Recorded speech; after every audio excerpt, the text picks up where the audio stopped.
everyone. Thank you for joining us for this month's market update.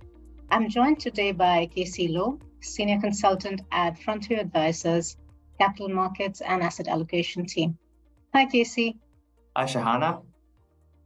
Now, there is a lot, of course, happening in global markets, but we're interested today in getting your thoughts about inflation. Now, inflation, of course, continues to be an important challenge for policymakers globally, and monetary policy decisions are being closely watched. So can you please talk us through some of the main central bank announcements we've seen in recent weeks? Of course. So maybe starting off with the most important central bank in the world, the US Federal Reserve. So in light of slowing inflation in the US, and also that they've had recent concerns over the banking system, which we spoke about last month, the US Federal Reserve only increased their cash rate by 0.25%, so a smaller amount than what they've done in the previous months, which means that the US cash rate is now in the range of 4.75 to 5%. In terms of the other central banks, when we turn to Europe, the Bank of England also increased their policy rate by 0.25%, but the European Central Bank increased theirs by a bit larger of an amount, so 0.5% there. And the reasoning behind that is economic growth in Europe has been more positive than what was been expected, but also because inflation remains persistently high there, and it hasn't really quite turned the corner in Europe. Closer to home, the Reserve Bank of New Zealand also increased their cash rate by 0.5%. So their cash rate is at 4.75%, so meaningfully higher than what we have in Australia. In terms of what's happening in our domestic market, the Reserve Bank of Australia has broken from the trend of the other central banks and actually have taken a pause in their most recent meeting. So in their April meeting, they left the cash rate on hold at 3.6%. The key reason behind this pause, which we've discussed before in previous videos, is that monetary policy, in terms of the impact, takes time to come through to the economy.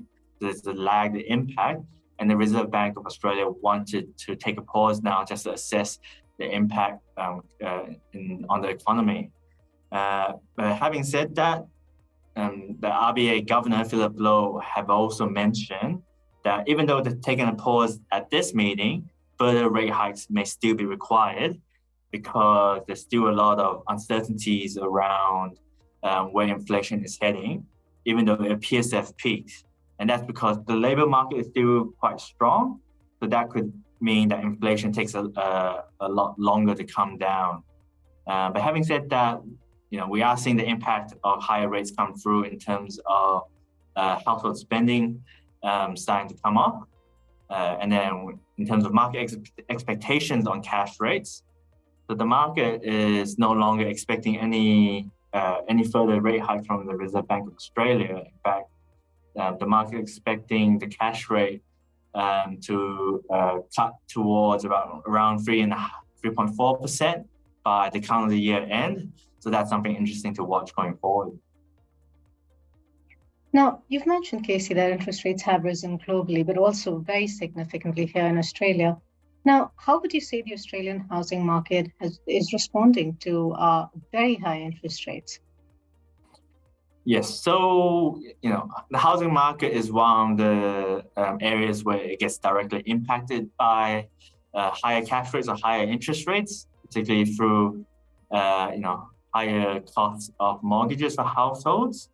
So over the last 12 months or so, we've seen house prices or the housing market slow down considerably. But surprisingly, in the latest data for the month of March, we've seen house prices actually increase slightly. So 0.8% increase over the month, so a very small increase, but it's still the first increase we've seen since April of last year. Now, most still don't expect this to be a turning point in the housing market just because we haven't yet seen a full impact of higher interest rates come through yet. But then, one of the reasons why we've seen this increase is maybe because of the number of advertised listings of homes, which over recent months have been at very low levels across the major cities. So that's potentially one of the reasons for providing support to house prices. Now, it will be very interesting to see how house prices continue to adjust to interest rates, particularly as we're about to see a very large share of fixed rate mortgages roll over to variable rates later this year. Thank you very much, Casey, for your analysis, and we look forward to you sharing your insights again with us. And thank you very much for watching this month's Market Update.